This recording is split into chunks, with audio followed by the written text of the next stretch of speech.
శ్రీకాకుళం జిల్లా టెక్కల్లో ఎమ్మెల్సీ ఉన్నటువంటి ఇల్లుని దిబ్బల మాదిరి అనే మహిళ పేరున రిజిస్ట్రేషన్ చేయడంతో వివాదానికి తెరపడింది. అయితే ప్రస్తుతం వివాదానికి తెరపడినప్పుడు కూడా లీగల్గా ఎమ్మెల్సీ భార్య వాణి ఓ వైపు పోరాటం చేస్తుంది. అయితే వాణికి మద్దతుగా టెక్కల నియోజకవర్గంకు చెందినటువంటి అనేక మంది మహిళలతో పాటు యువకులు, అలాగే కొన్ని పార్టీలకు చెందినటువంటి నేతలు సంఘీభావం కూడా వ్యక్తం చేస్తున్నటువంటి పరిస్థితి ఉంది. అయితే ఈ నేపథ్యంలోనే టెక్కలి జనసేన పార్టీకి చెందినటువంటి నాయకులు శ్రీధర్ గారు కూడా ఈరోజు ఎమ్మెల్సీ భార్య అయినటువంటి దువ్వాడ వాణిని కూడా ప్రత్యేకించి కలవడం, తను పడుతున్నటువంటి ఇబ్బందులను కూడా పూర్తిస్థాయిలో అడిగి తెలుసుకున్న పరిస్థితులు కూడా ఉన్నాయి. ప్రస్తుతం ఆయన మనతో ఉన్నారు.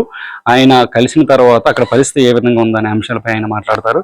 చెప్పండి, ఈ రోజు జనసేన పార్టీ నాయకులుగా కూడా ఎవరైతే ఎమ్మెల్సీ భార్య వాణి గారు ఉన్నారో ఆవిడికి మద్దతుగా మీరు కూడా నిలవడం జరిగింది. ఆవిడని ఏ పరిస్థితుల్లో ఉన్నారనే విషయాలను కూడా అడిగి తెలుసుకోవడం కూడా జరిగింది. ప్రస్తుతం ఆవిడ ఎటువంటి పరిస్థితుల్లో ఉన్నారు? డెఫినెట్గా అండి, ఈరోజు ఒక ఎమ్మెల్సీ భార్య. సో మనం ఎప్పుడు కూడాను సమాజంలో జరుగుతున్న విషయాలన్నీ తెలుసుకుంటున్నాం. యాజ్ ఎ పొలిటీషియన్గా ఇంత జరుగుతుంది గత 35-40 రోజులుగా. ఇంత జరుగుతున్నప్పుడు ఆమెకి వచ్చి కొంత సంఘీభావం తెలపాల్సిన అవసరం ఉంది కనుక వాణి మేడం గారికి వచ్చి కలిసి అన్ని విషయాలు మాట్లాడడం జరిగింది. ఆమెకి మద్దతు ప్రకటించడం జరిగింది. ఆమెతో చాలా విషయాలు చర్చించడం జరిగింది.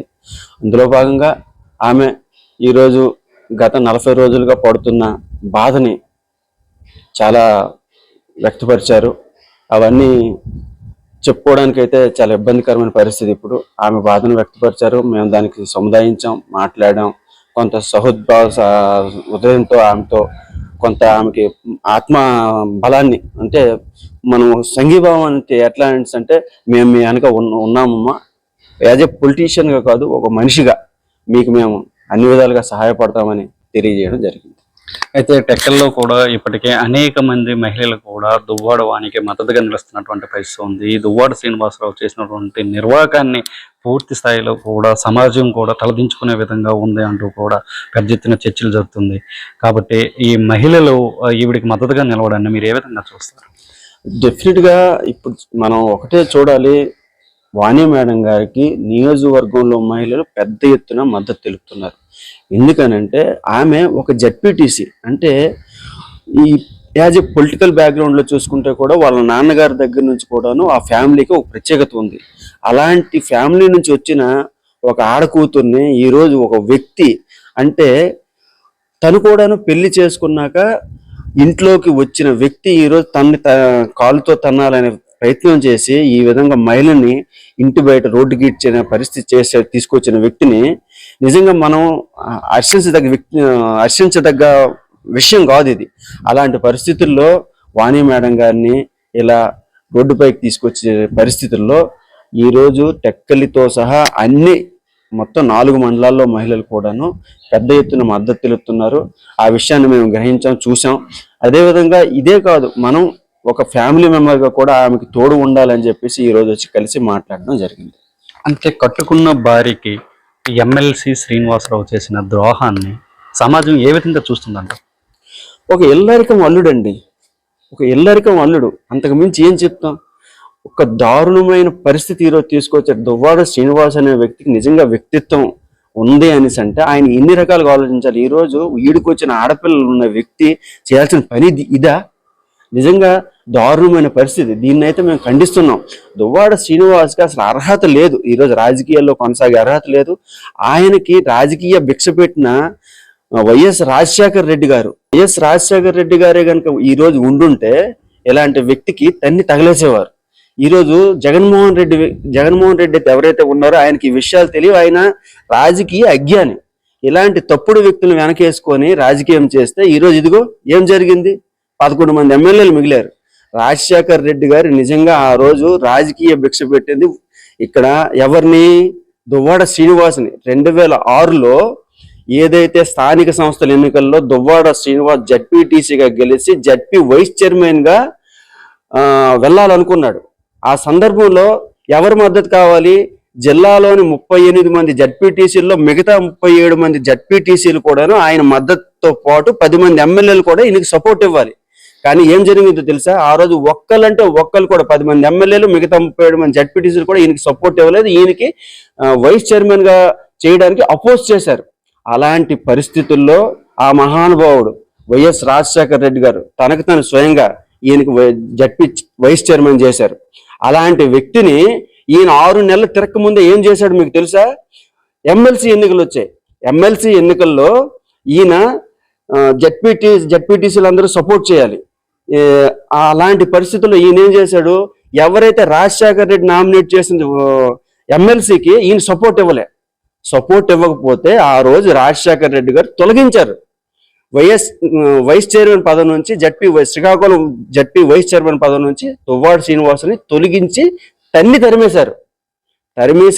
ధర్మిలా ఈయన మళ్ళీ వెళ్ళి వైఎస్ రాజశేఖర రెడ్డి గారి కాలు మీద పడ్డాడు.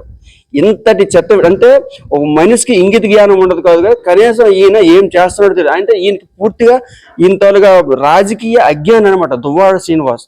అలాంటి వైఎస్ రాజశేఖర రెడ్డినే కాదని చెప్పి ఓట్ని ఓకే, ఇప్పుడు వైఎస్ రాజశేఖర రెడ్డి గారి హయాంలోనే ఇన్ని రాజకీయాలు చేస్తూ మళ్ళీ రాజకీయాలకు నిలదొక్కున్నాడని చెప్తున్నటువంటి మీరు ప్రస్తుతం తన ఇంటి వ్యవహారాన్ని కూడా పూర్తి స్థాయిలో కూడా బజార్కి ఇచ్చినటువంటి దువ్వాడిని ఇప్పుడు ఉన్నటువంటి మాజీ సీఎం జగన్మోహన్ రెడ్డి ఎందుకు వెనకేసుకుని వస్తున్నాడని మీరు భావిస్తున్నారు? ఇప్పుడు ఇలాంటి సంఘటన నేను ఏదైతే చెప్పానో ఈ సంఘటనల కోసం ఇప్పుడున్న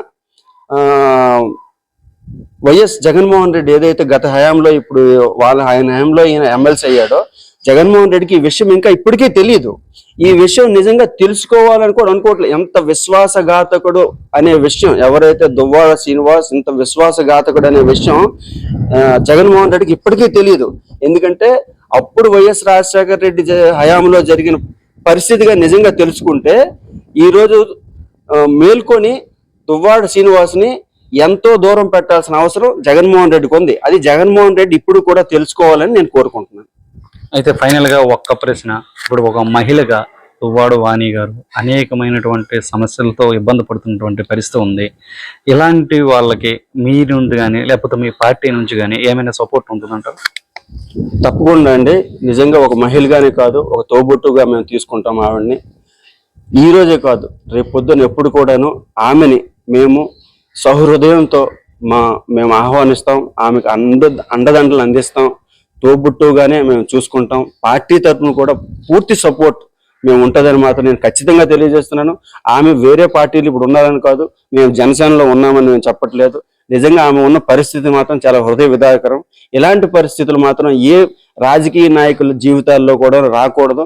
అందులో పిల్లలు ఉన్న, అది కూడా మేజర్ పిల్లలు ఉన్న తల్లికి ఇలాంటి పరిస్థితి దాపురించడం అనేది చాలా బాధాకరం.